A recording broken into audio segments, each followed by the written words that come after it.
evening to everyone. Today I show an activity. Loudness of sound depends on amplitude of vibration. We need a metal glass and tablespoon. Pour some water on a metal glass. Now strike the glass with spoon and observe the sound. First softly, then little bit hard, then again very hard. Keep the glass near the thermocol ball, which is hanging from a string.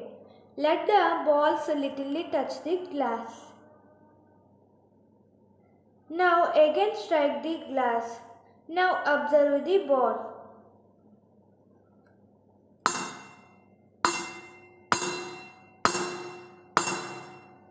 We see the thermocol ball gets the place more when glass is struck hard. This shows the glass vibrates with more amplitude when it is struck harder.